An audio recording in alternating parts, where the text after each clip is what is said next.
Doctor Rubana হককে নিয়ে AI দ্বারা একটি নতুন ফেক ভিডিও তৈরি করা হয়েছে, যা সামাজিক যোগাযোগ মাধ্যমে ছড়িয়ে পড়েছে এবং দাবি করা হয়েছে যে ডক্টর রুবানা হক তাদের ওয়েবসাইটে একটি বিনিয়োগ করতে বলছেন। সাধারণভাবে বাংলাদেশের সফল নারী উদ্যোক্তা বিজিএম-এর সাবেক সভাপতি ডক্টর রুবানা হক কখনোই এমন কিছু বলেননি।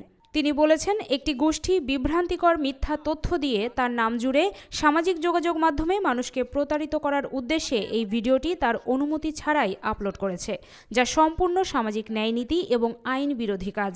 আমার মতো যারা তারা যদি আসলেই ফেসবুককে বলে এই পোস্টটা নামাতে সমর্থ না হয়, তা সক্ষম না হন, তাহলে কি হবে? তাহলে আমরা যদি একটা এরকম নিরপেক্ষ কোনো পোর্টাল থাকে, সেই পোর্টালে গিয়ে যদি রিপোর্ট করি, সেই পোর্টাল যদি আমাদের এই অভিযোগগুলোকে যদি আসলে আমলে নেয়, তাহলে কিন্তু সাধারণ মানুষ একটা অন্তত নিস্তার পাবে।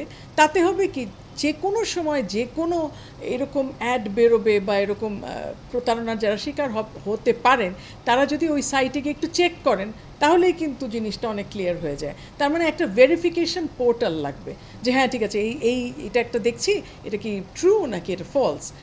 এই ধরনের প্রতারণা থেকে কেউ প্রতারিত না হন, সেজন্য তিনি সাধারণ জনগণকে সচেতন করার আহ্বান জানিয়েছেন এবং অনুরোধ করেছেন। পুরো জিনিসটা ভুয়া, ফেক, এবং এটা আমরা যদি নিজেরা নাও বন্ধ করতে পারি, অন্তত এটাকে কেন্দ্র করে অন্তত সচেতনতা বাড়ানো যায় কিনা, সেই কয়েকটা পদক্ষেপ আমরা নিতে পারি কিনা।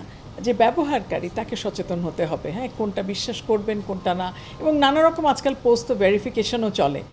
একই সঙ্গে যারা এই ধরনের কাজের সঙ্গে জড়িত তাদের বিরুদ্ধে যথাযথ আইনানুগ ব্যবস্থা গ্রহণের জন্য আইন প্রয়োগকারী সংস্থাগুলোকে আইনি ব্যবস্থা নেওয়ার অনুরোধ জানিয়েছেন এবং এই ফেক ভিডিওর ব্যাপারে মেটার কাছে রিপোর্ট করা হয়েছে। আমার ছবি ব্যবহার করেছে, পিছনে অনেকগুলো ফাইল, আমি জীবনেও ফাইল নিয়ে কাজ করি না, আমি অলমোস্ট পেপারলেস, হ্যাঁ। তো সেখানে কিন্তু সাধারণ মানুষের তো জানার কথা না। খুবই বিব্রত বোধ করেছি এবং সাথে সাথে আসলে ফেসবুকে প্রথম কমপ্লেন করি। তিনি সবাইকে এই বিষয়ে অবগত করেছেন এবং সতর্ক থাকার জন্য অনুরোধ করেছেন।